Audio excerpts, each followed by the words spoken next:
कि चमचों से सावधान, चमचों से सावधान, और चमचे का अपना कोई वजूद नहीं होता, वो जिस हाथ में होता है। तो कुछ हमारे जो चंद पुराने जो पदाधिकारी हैं जो बहन जी को गुमराह कर रहे हैं या चमचागिरी कर रहे हैं, वो ऐसे लोगों को दरकिनार करते हैं, उन्हें फट्टे लगाने का काम करते हैं। आदरणीय बहन जी पूरे संगठन को देख रही हैं और वो पूरे देश को देख रही हैं, हर हालातों पे नज़र रख रही हैं। लेकिन जो बहन जी जिन नुमाइंदों को दिल्ली, यूपी या जहाँ भी उच्च पदों पर रख रही हैं, उनका ये नैतिक दायित्व बनता है कि वो माननीय बहन जी को सही रिपोर्ट दें। जमीनी हकीकत क्या है, जमीन पे क्या हो रहा है। साहब ने तो हर जाति में से अच्छे अच्छे नेता बनाए और एक बहुजन मूवमेंट तैयार किया। ये मूवमेंट एक व्यक्ति का नहीं है, ये बहुजन मूवमेंट है। इसमें मान्यवर कांशीराम साहब और अनेक तथागत गौतम बुद्ध से लेकर सबका संघर्ष लगा हुआ है। और आदरणीय बहन जी भी इस आंदोलन को किस तल्लीनता से चला रही हैं, तो हमें उनकी नीति, और बहन जी सबको समझाती हैं। 50% यूथ की बात करती हैं, लेकिन वो जमीन पर 50% यूथ हमारे जो उच्च पदाधिकारी हैं, जो प्रभारी लेवल के व्यक्ति है, वो नहीं चाहते कि यदि यूथ आ गया तो आखिर हमारा क्या होगा। समस्या इस बात की है कि आखिर हमारा क्या होगा। राम बाबू जी हैं, मैं उनसे भी जानना चाहूँगा। मास्टर जी, काशीराम साहब अब हमारे बीच में नहीं हैं जी। 17 साल उन्हें हो चुके हैं यहाँ पर जी। मूवमेंट जो है वो धीरे धीरे धीमा होता जा रहा है। जब काशीराम साहब थे तो पूरी चरम सीमा पे था, ये दोबारा चरम सीमा पे कैसे और कब आएगा? मान्यवर, आपका कहना ठीक है। वैसे सबसे पहले तो मैं मान्यवर कांशीराम साहब को आज श्रद्धा सुमन, उनके लिए आदरांजलि कि साहब के द्वारा ही आज जो बहुजन मूवमेंट इतना आगे बढ़ा है, ये मान्यवर कांशीराम साहब की देन है। और जहाँ तक आपकी बात है कि मूवमेंट में थोड़ा सा डाउनफॉल हुआ है, उसके पीछे जो सबसे बड़ा रीज़न है कि हमारे जो भी आज के वर्कर हैं या नेता हैं, वो मान्यवर साहब से कुछ प्रेरणा नहीं ले पा रहे हैं। जैसा कि मान्यवर साहब ने पूरा अपना सेक्रीफाइस किया बहुजन समाज को आगे बढ़ाने के लिए, शासन सत्ता में लाने के लिए। उन्होंने ऐसी ऐसी भीषण प्रतिज्ञाएं की और वो आजीवन निभाई, और वो एक त्यागी पुरुष बन के पूरे देश में घूमते रहे। जैसे कि वो BSP, DS4 वामसिप के संस्थापक थे, चेयरमैन थे, लेकिन चेयर अलग रही और वो मैन एक साधारण आदमी बन के पूरे देश में लोगों को जगाते रहे। तो वही उसी पैटर्न पे हमारे जो इस आंदोलन में लगे हैं या पार्टी के पदाधिकारी हैं, उनको आज के दिन पे मान्यवर कांशीराम साहब से ये शिक्षा लेनी चाहिए कि जब हमारे महापुरुष इतने त्यागी पुरुष हो सकते हैं, जिन्होंने घर परिवार, धन संपत्ति, अपने नाम पे कोई बैंक बैलेंस नहीं, और पूरे समाज को जगाते रहे, तो उसी तरह से आज हमारे वर्करों को या पदाधिकारियों को बनने की आवश्यकता है। सर देखिए, जैसे आपने कहा कि हमारे सारे महापुरुषों ने अपनी संपत्ति वंपत्ति सब कुछ त्याग कर दिया था। बहुत से महापुरुषों ने शादी भी नहीं करी जी, और सब कुछ त्याग कर दिया। तो आज शायद त्याग करने की ज़रूरत नहीं है, सिर्फ एक वोट डालने की ज़रूरत है, जागरूक होकर के। नहीं, वोट आप सही कह रहे हैं, लेकिन वोट सही जगह पड़े। वोट के लिए अवेयर, जैसे कि मान्यवर कांशीराम साहब ने वोट का इम्पोर्टेंस समझाया, और उन्होंने जो एक नारा, बहुत बेहतरीन नारा दिया था कि वोट हमारा राज तुम्हारा, यानी वोट हमारा राज तुम्हारा, नहीं चलेगा नहीं चलेगा। जब ये वोट की कीमत मान्यवर कांशीराम साहब ने समझाई लोगों को, तभी हमारा जो बहुजन समाज है या BSP 4 बार सत्ता में आई मान्यवर, तो उन्होंने वोट की कीमत को समझाया। आज हमारे जो वर्कर हैं, हमारे पदाधिकारी हैं, वो गांव-गांव नहीं पहुंच पा रहे, ये भी सत्य है। चेयरों की या कुर्सियों की या पद पोस्ट की लड़ाई के उसमें इतना मदहोश हो जाना, यानी जो हमारा आंदोलन क्या कहता है, आंदोलन तो ज़मीन पे है। और आज नेता यदि हमारे AC में बैठ कर के प्लानिंग बना रहे हैं, या वो गांव देहात उन गरीब जो लोगों में झुग्गी झोंपड़ी में नहीं जा रहे हैं, तो वोटर की कमी नहीं है। ये वही वोटर है जिसने 4 बार माननीय बहन जी को सत्ता सौंपी, और आज भी पूरा समाज एकजुट है कि लेकिन वो चाह रहा है कि जो समाज में लगे हमारे नेता हैं, वो अपनी एक्टिविटी को थोड़ा सा अपने कार्य करने की शैली को बदलें। गांव-गांव जाएं, जाएं, फैलाएं, लोगों को समझाएं कि वोट की कीमत क्या होती है, शासन सत्ता क्या चीज़ होती है। तो इस चीज़ को समझने की ज़रूरत है। दिल्ली क्या यूपी वालों ने तो बहुत साथ दिया था, अब चलो वो भी धीरे धीरे साथ छोड़ रहे हैं। दिल्ली कब साथ देगी? दिल्ली बीएसपी से फेविकोल की तरह कब चिपकेगी?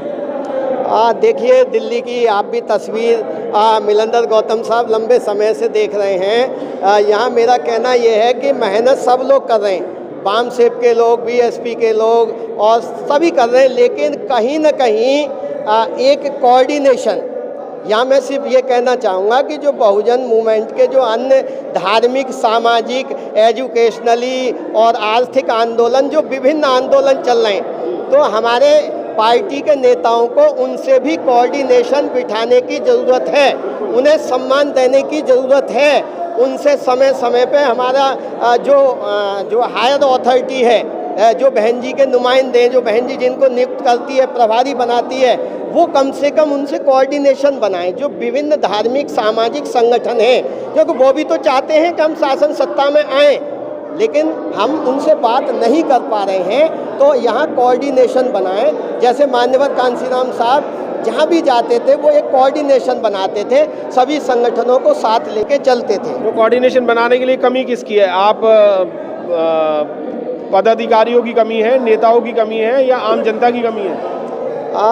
यहाँ देखिए, मैं ये कहना चाहूँगा कि जैसे राष्ट्रीय स्तर पे आदरणीय बहन जी पूरे संगठन को देख रही हैं और वो पूरे देश को देख रही हैं, हर हालातों पे नज़र रख रही हैं, लेकिन जो बहन जी जिन नुमाइंदों को दिल्ली, यूपी या जहाँ भी उच्च पदों पे रख रही हैं, उनका ये नैतिक दायित्व बनता है कि वो माननीय बहन जी को सही रिपोर्ट दें, ज़मीनी हकीकत क्या है, ज़मीन पे क्या हो रहा है।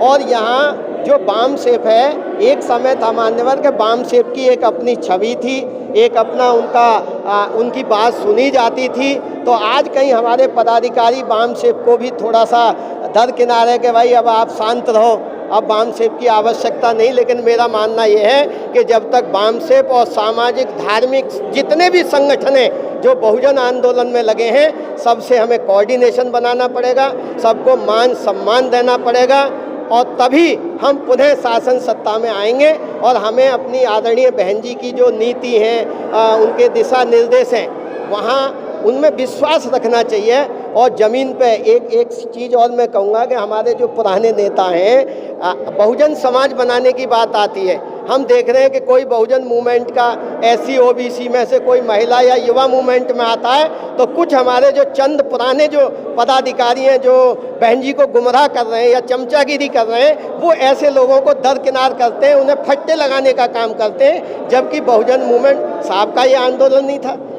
साहब ने तो हर जाति में से अच्छे अच्छे नेता बनाए और एक बहुजन मूवमेंट तैयार किया। और जब बहुजन मूवमेंट तैयार हुआ, हर समाज में अपने अपने नेता तैयार हुए, सब ने अपने अपने समाज को संभाला, तभी हम 4 बार, और उत्तर प्रदेश में तो 2007 में पूर्ण बहुमत की सरकार बनी। बिल्कुल सरकार बनी थी। अभी आपने ये कहा कि कुछ चंद ऐसे नेता हैं या पदाधिकारी हैं जो बहन जी को रिपोर्ट जो है वो दे रहे गलत। ये बात तो सही है कि जिस भिगोने में चमचा गया वो खाली करके ही आएगा जी। तो क्या बहन जी को भी वो चमचे खाली करने का काम कर रहे हैं और बीएसपी को भी नुकसान पहुंचाने का काम कर रहे हैं? देखो, चमचा के ऊपर तो चमचा योग, मान्यवर कांसीराम साहब ने किताब भी लिखी कि चमचों से सावधान, चमचों से सावधान। और चमचे का अपना कोई वजूद नहीं होता, वो जिस हाथ में होता है बस वो इस्तेमाल करते हैं। मैं यहाँ तो सिर्फ ये कहना चाहूँगा कि बहुजन मूवमेंट में जितने आज बहुत सारे युवा साथी आ रहे हैं, SC ST OBC में महिलाएं या कुछ और यूथ आ रहे हैं, तो हमारे जो पुराने पदाधिकारी हैं, चाहे वो 10 स्टेट के प्रभारी हैं या कहीं XYZ हैं, सीनियर हैं, जब तक वो यूथ को रास्ता नहीं देंगे, हमारी महिला विंग को रास्ता नहीं देंगे, जो काम करना चाहते हैं। मान लीजिए आज मैं एज में 10 किलोमीटर नहीं पैदल चल सकता हूं और यूथ जो है 50 किलोमीटर चल सकता है, तो हमें 50 किलोमीटर दौड़ने वाले को रास्ता साफ करना चाहिए और हमें उसको मिशन मूवमेंट की जानकारी दे करके उसको मूवमेंट से जोड़ना चाहिए। क्योंकि आने वाले समय में कौन चलाएगा? यूथ चलाएगा। जैसे समय रहते हुए माननीय बहन जी ने, हमारे आदरणीय आकाश आनंद जी को जैसे कमान संभाली है, और आज वो मैं समझता हूँ कि जितना यूथ वो काम कर सकते हैं वो तल्लीनता से काम कर रहे हैं, मीटिंग कर रहे हैं। तो उसी तरीके से हमारे जो अन्य प्रभारी हैं वो हमारे और भी युवा साथी हैं या महिला वगैरह हैं जो आ रही हैं मूवमेंट में। मैं देखता हूँ दिल्ली प्रदेश में कुछ लोग लगे, लेकिन कुछ समय बाद जो है कह दिया गया कि यार ये ऐसे व्यक्ति आगे बढ़ गए तो हमारा क्या होगा। तो ऐसे लोगों से मैं यही निवेदन करूँगा कि ये मूवमेंट एक व्यक्ति का नहीं है, ये बहुजन मूवमेंट है। इसमें मान्यवर कांसीराम साहब और अनेक तथागत गौतम बुद्ध से लेकर सबका संघर्ष लगा हुआ है, और आदरणीय बहन जी भी इस आंदोलन को किस तल्लीनता से चला रही हैं। तो हमें उनकी नीति, और बहन जी सबको समझाती हैं, 50% यूथ की बात करती हैं, लेकिन वो ज़मीन पर 50% यूथ हमारे जो उच्च पदाधिकारी हैं, जो प्रभारी लेवल के व्यक्ति हैं, वो नहीं चाहते कि यदि यूथ आ गया तो आखिर हमारा क्या होगा। समस्या इस बात की है कि आखिर हमारा क्या होगा। बिल्कुल हम